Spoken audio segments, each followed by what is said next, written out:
today just a little bit, and it's big in the movie. You said throw out the feeling of eat less, exercise more. Yes. Just throw it out, Throw because it I out. know if I exercise, I feel better. Oh, well, we're not saying that exercise isn't good for you. You know, as we say in the film a few times, exercise is good for your health. It's important. Students will do better academically with exercise. But the point is that we're not going to exercise our way out of the obesity epidemic. And you know, the idea that it's about diet and exercise is really marketing sort of disguised as science. Because as you saw, there just aren't enough hours in the day to be able to exercise all that off. Are you taking questions? Because there's... Yeah, we're going to take questions in a minute, okay? I just want to say, were you shocked, as I was shocked, when I went to school way back when, there were no fast food restaurants selling their food in the cafeterias. I recently, every year they make me principal for a day at certain schools. Of course, I'm the funny principal. But in Palm Springs, look at the schools that I have visited, they have salads. I don't know if it's because of the day that it's really healthy stuff. There's no fast food. We didn't have soda machines growing up, you know, when I was in school. That was unheard of. We had vending machines in my school. We You know, didn't school even have lunch that. was always gross. I think we might be a different generation. Yes, I have to say yes. We, I'll let you get away with that. Thank yeah. you. Did they even have soda back then? Yes, No, I'm just teasing. I know. And then we had Tab. You tap. Oh yeah, good times. You know, listen, it varies very much state by state and school by school. But even the ones that don't have fast food, you know, Maggie was really egregious that they had McDonald's, Chick-fil-A, you know, that it rotated every day of the week. But even the ones that don't, I saw that they were still like serving Domino's. You know, I think my school at least made their own pizza. Mm-hmm.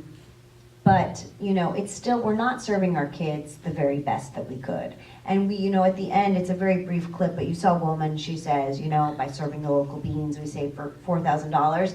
There's this program, Cook for America, and she goes into schools and she teaches them how to cook with their existing equipment, because a lot of schools don't have the right equipment anymore. But even if you just have a microwave, she shows them how to cook from scratch meals on the existing school lunch budget. So it's very possible to You can do serve. it. Yeah.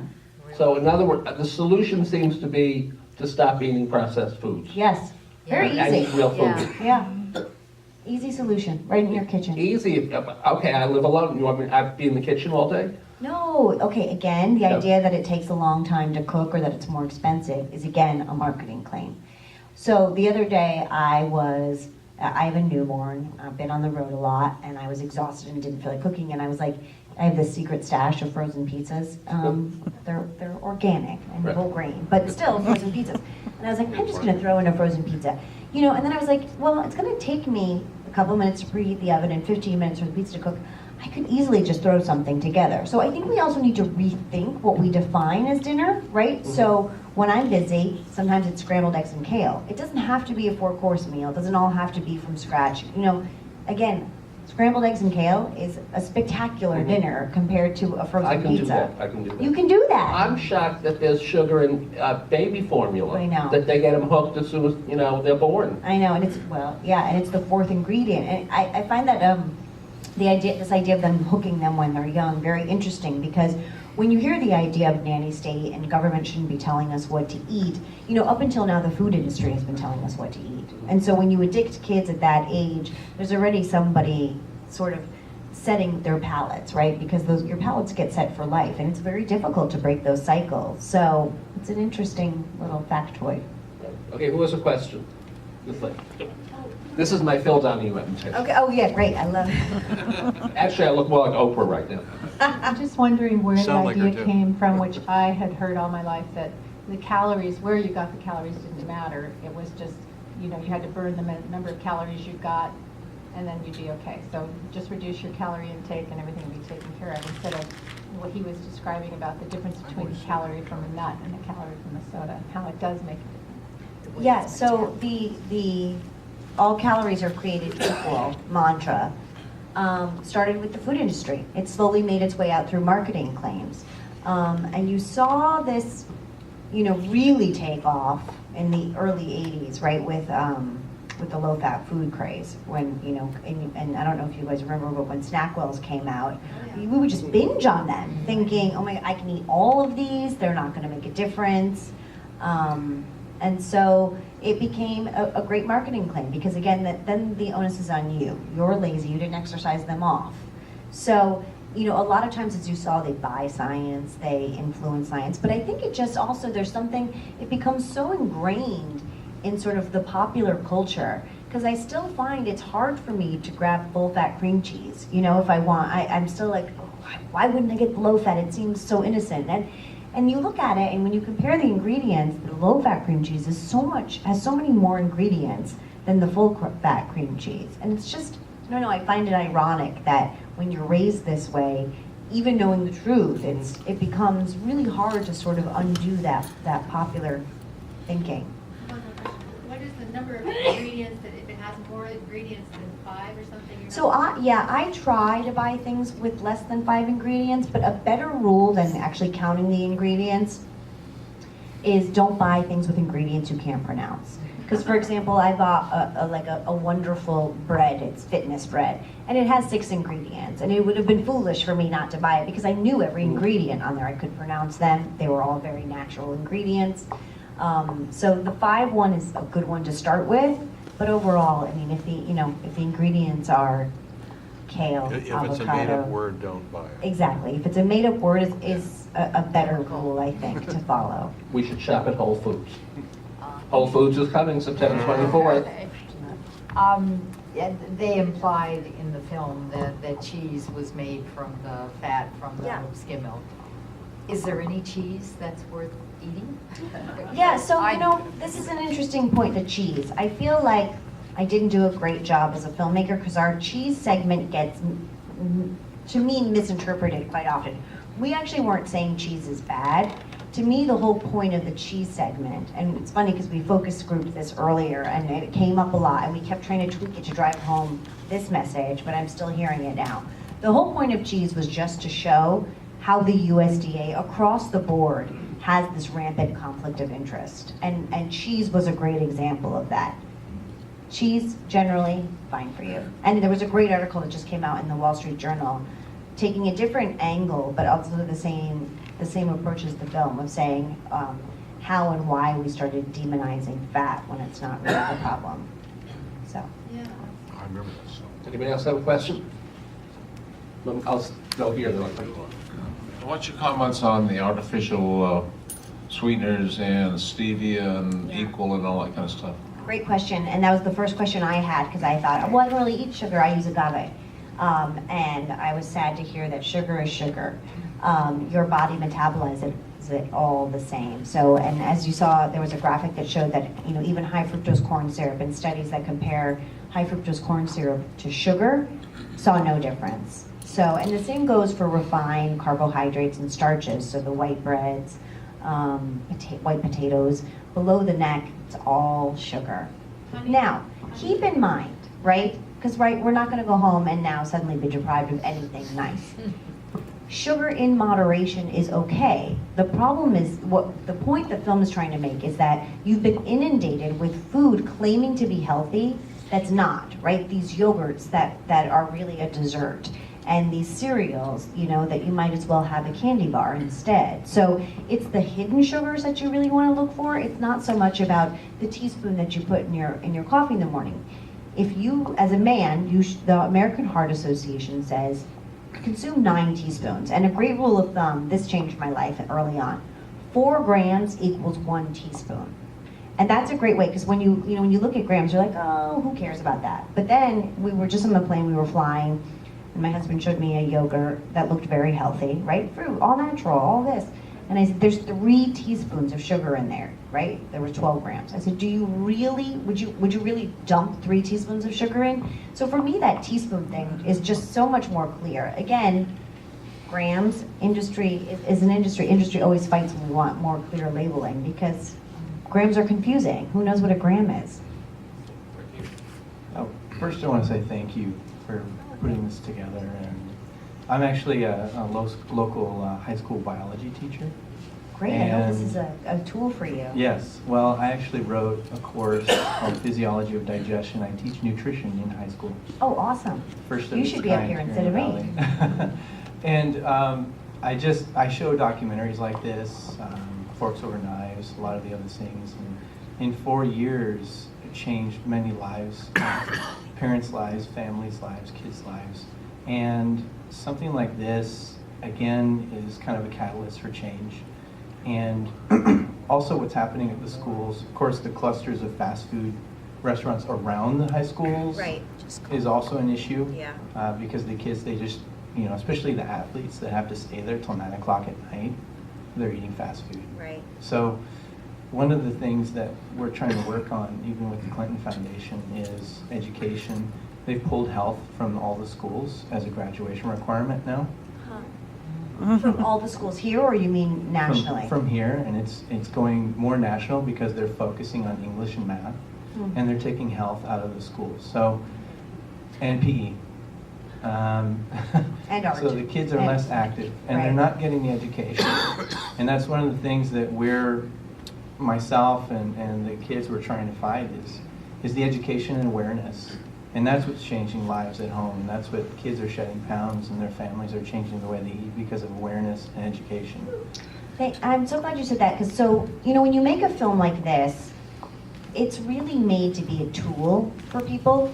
And it's supposed to be sort of step one. I make the film, and now you guys have to do some work. Now it's up to you to make sure that people see it. If you see this and you think, this really made me think about things, I can think of a lot of people that would think about, things differently if they could see that. That's where it has to be sort of a people's movement, where we say, I'm gonna send a quick email to 5 of my friends, just saying, I saw this film, if it's playing in your town, go see it, or sign up for the website. But it really needs to be an active participation with the audience and spreading the word, because it's an independent film. We don't have a big marketing budget, and so we're really reliant on word of mouth.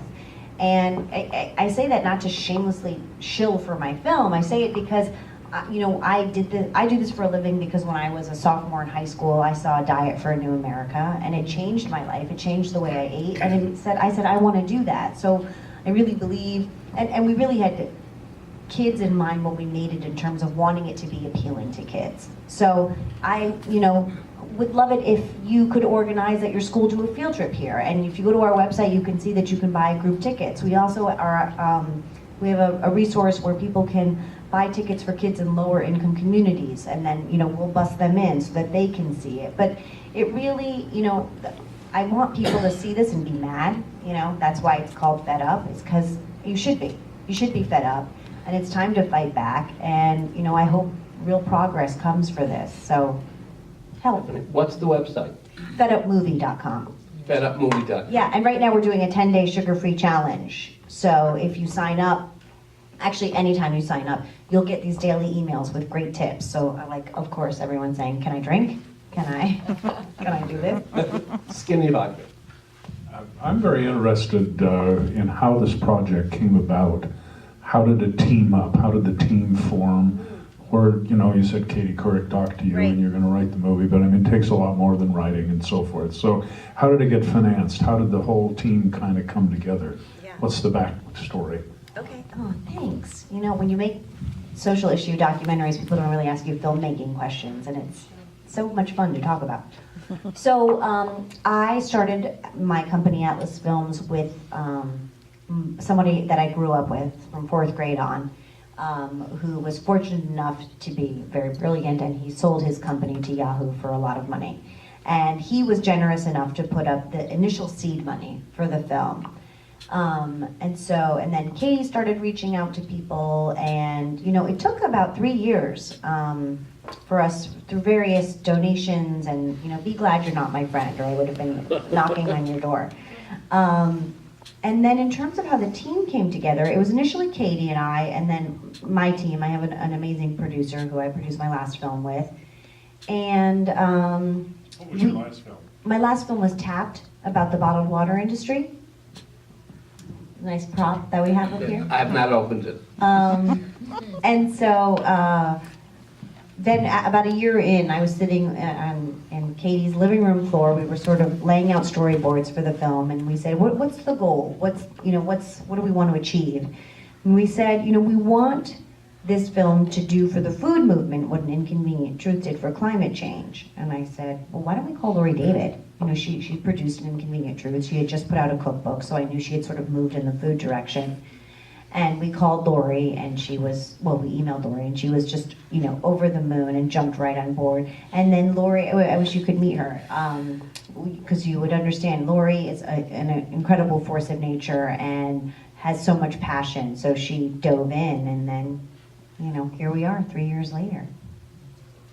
Yes, I have a question.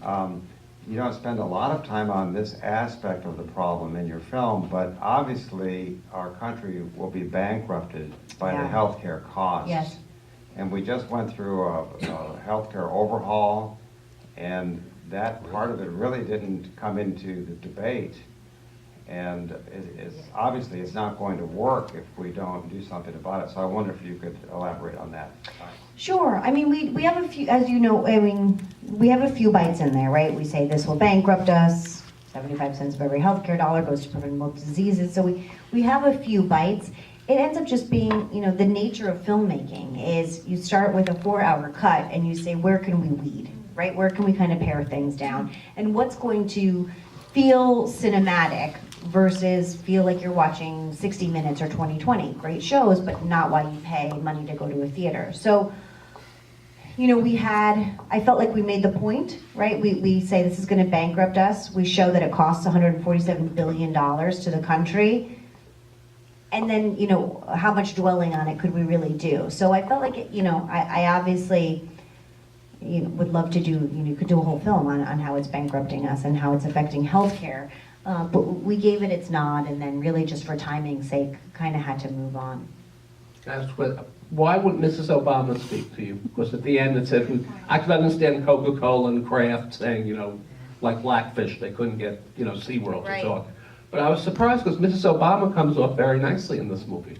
Oh, you think so? I thought she came off pretty well. I mean, I thought I was very fair to Michelle Obama, but I'm getting a lot of slack hearing that we really beat her up. And I actually don't think we did at all. I thought we did. That's what I'm saying. I don't think you beat her up. No, not at all. I should tell her this because I think people think that we were really tough on her, and I thought. Hello, Michelle. Did you call Michelle? Yeah.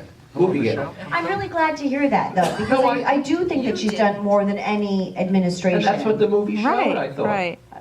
Thank you, that was my intention, but let me just tell you that I've gotten some calls saying, what do you have against Michelle Obama? Well, then they're way Well, out that was a there. Republican, Well- don't worry about Here's it. the movie gal.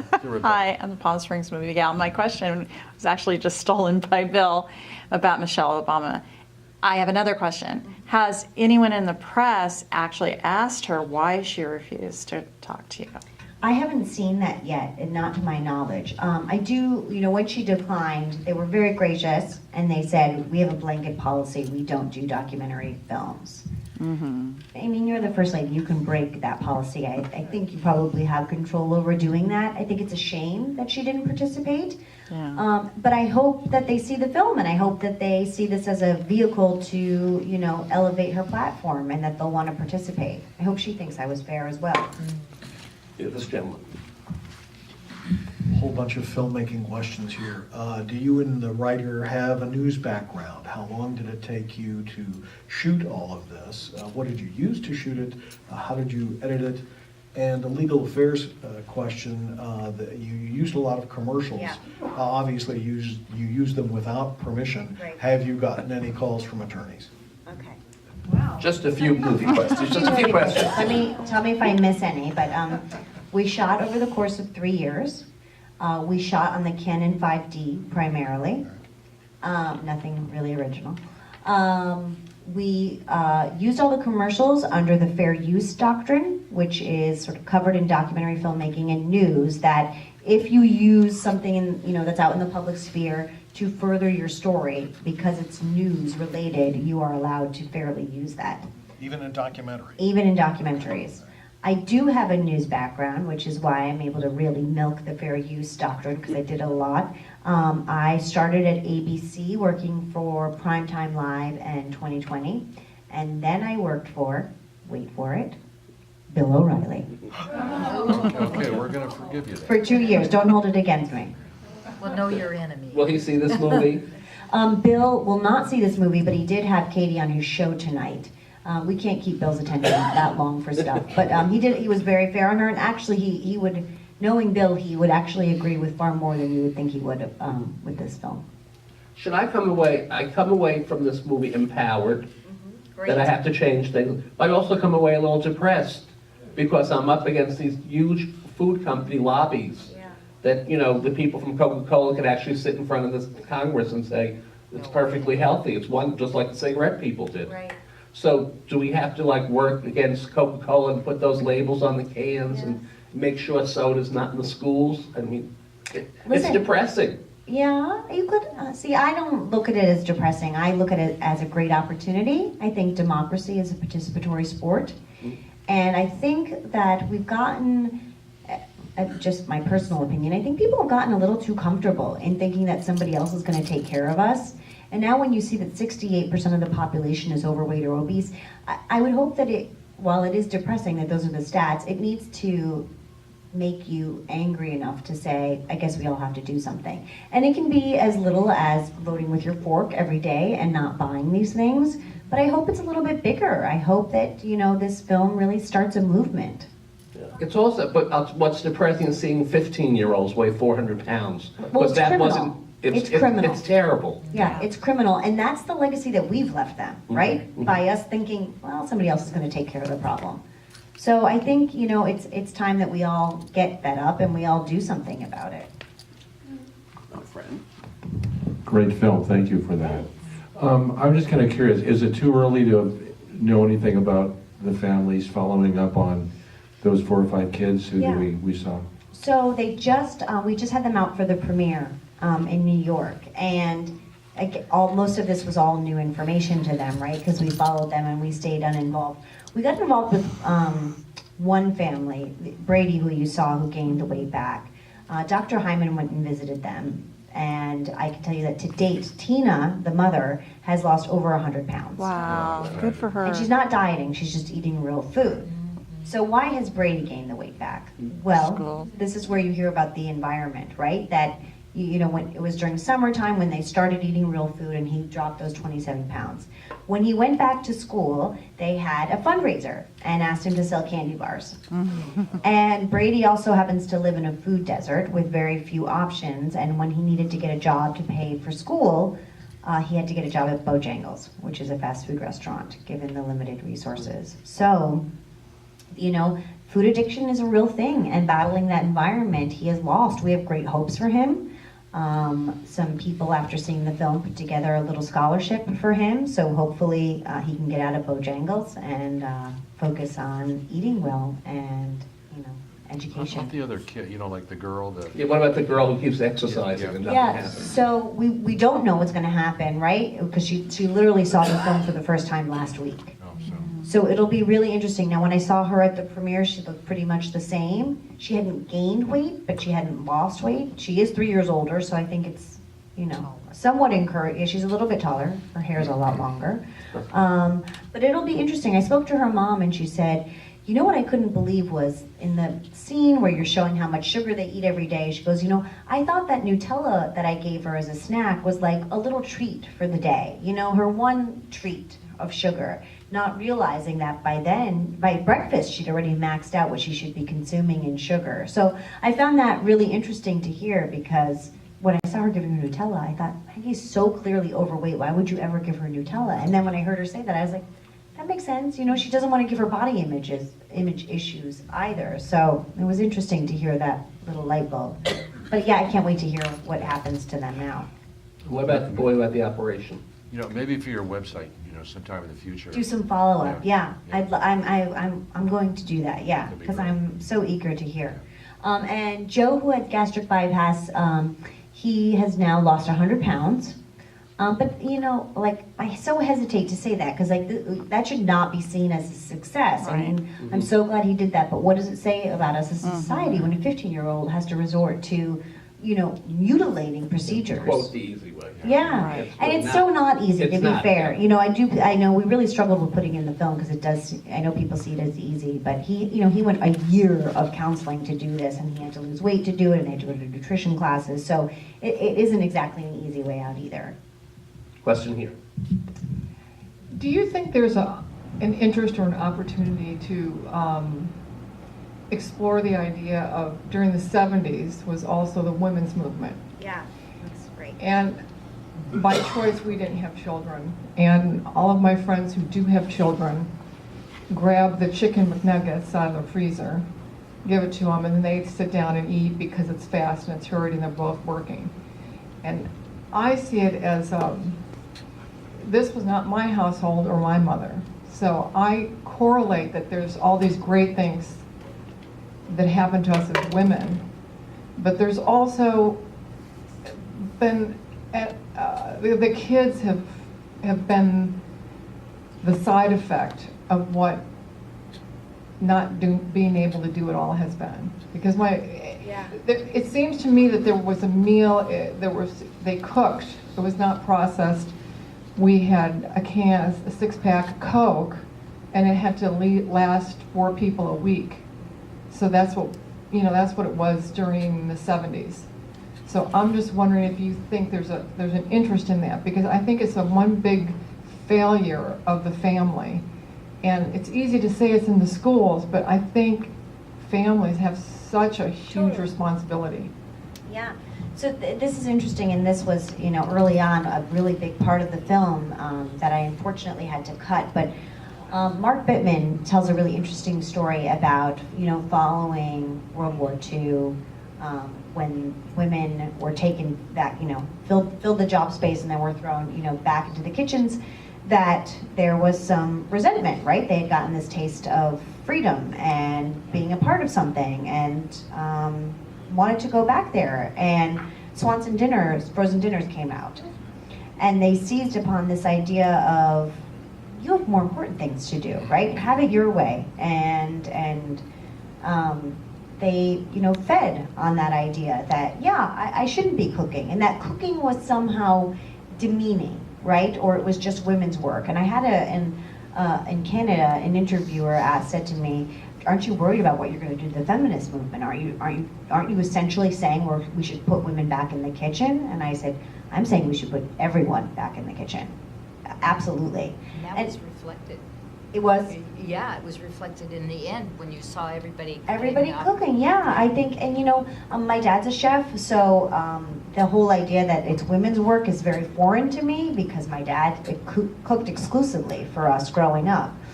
But I think, I'm not sure if I'm answering your question, and I sort of lost myself in it, but I think it's, the marketers really sort of prey upon our vulnerabilities. So when this idea comes out that you deserve better, right, then it suddenly becomes demeaning to cook. And I think it starts a trend versus being really proud. I do think we're shifting the other way. I think cooking's kind of become cool again with the Food Network, and people are foodies and all of that. But I think we got a little hoodwinked for a while. So hopefully we're waking people We have a up. question back here. One time I had a weight issue. I decided to finally do something about it. Lost 35 pounds of the weight initially before going to my nutritionist. But she also helped me lose another 35. Wow, congratulations. It's just, and I know what you're talking about with the food and everything, but there's so many different things that we can do out there, but no one wants to listen to anybody. And the kids upcoming today have no worth ethics. They look at the way of I want the pay, but I don't want the work. But no one listens to anybody these days. They're all to themselves. The question I have, I was even watching the Katie Couric show last week, and which brought up this movie. I go online looking for any theater in the area and found out there was only one out here that showed that movie. So I called my parents' house. They cannot find a theater in their area that even carried the movie. And now they want to see what I'm going to see tonight. So I'm buying the DVD so I can take it back to them so they can see what I'm going through. Where do they live? San Bernardino. We are expanding, and I'm not sure if we'll be in San Bernardino. First of all, I love this story, everything about it. Love the weight loss, love that you watched the Katie show, love how you sought us out. That's like incredibly moving, and thank you for sharing that. It is, you know, again, little movie, little marketing budget. That's why